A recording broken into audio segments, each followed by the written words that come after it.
నమస్తే, welcome to Abhinav Bharat.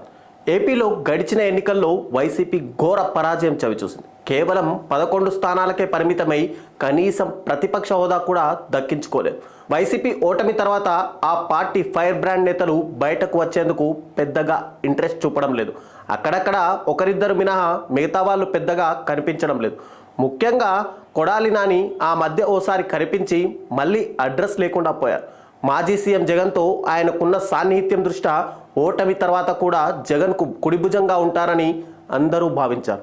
కానీ ఎందుకో ఆయన పెద్దగా జగన్ చుట్టుపక్కల కనిపించడం లేదు. గుడివాడ స్థానిక ప్రజల నుంచి వచ్చిన సమాచారం ప్రకారం నాని కూడా కేశినేని నాని బాటలోనే నడుస్తారని ప్రచారం జరుగుతోంది.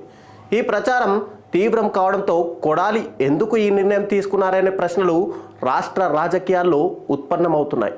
అయితే ఆయన అనారోగ్య సమస్యతోనే ఈ నిర్ణయం తీసుకున్నారని కొంతమంది అంటుండగా, ఊహించని విధంగా వైసీపీ ఓడిపోవడంతో క్రమంగా రాజకీయాలకు దూరం కావాలన్న ఆలోచనతో కొడాలి ఉన్నారని మరికొంతమంది అంటున్నారు. ఈ వార్త నిజమైతే కష్టకాలంలో ఉన్న వైసీపీకి పెద్ద షాక్ అనేది చెప్పాలి. అయితే నాని ఇప్పటికిప్పుడు రాజకీయాలకు పూర్తిగా గుడ్ బై చెప్పకుండా క్రమంగా పార్టీకి దూరంగా ఉంటూ ఎన్నికల నాటికి తన ఫ్యామిలీ నుంచి ఒకరిని రాజకీయ వారసుడిగా ప్రకటించే అవకాశం ఉందని వార్తలు వినిపిస్తున్నాయి. రాజకీయ సన్యాసం ఇప్పుడే చేయడని, దానికి మరో ఏడాది లేదా 2 సంవత్సరాలు సమయం పడుతుందని కూడా అంటున్నారు. అలా కాకుండా నాని లాంటి వాళ్ళు కూడా కష్టాల్లో ఉన్న వైసీపీ పార్టీని ఇప్పుడే వదిలేస్తే అదే బాటలో మరికొంతమంది వెళ్ళే ప్రమాదం లేకపోలేదు.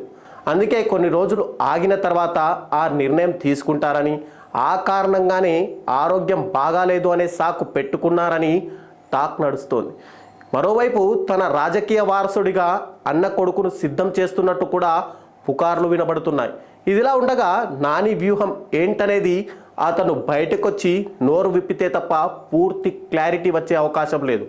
అధికారంలో ఉన్నప్పుడు టీడీపీ, జనసేన నేతలపై తీవ్ర స్థాయిలో ధ్వజమెత్తిన కొడాలి వల్ల కూడా వైసీపీకి తీవ్ర స్థాయిలో నష్టం జరిగిందని ఆ పార్టీ అభిమానులు, నాయకులు సైతం ఒప్పుకోవడం కొసమెరుపు.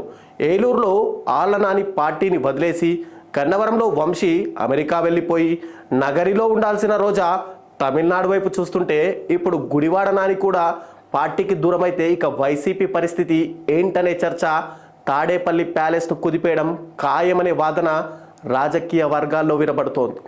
నాయకులారా, మీ పనితనం మీ అధినాయకులకు తెలియజేయాలనుకుంటున్నారు. ప్రజలారా, మీ సమస్యలను మీ నాయకులకు తెలియజేయాలనుకుంటున్నారు. ప్రజా సమస్యల పరిష్కార వేదిక మీ అభినవ్ భారత్.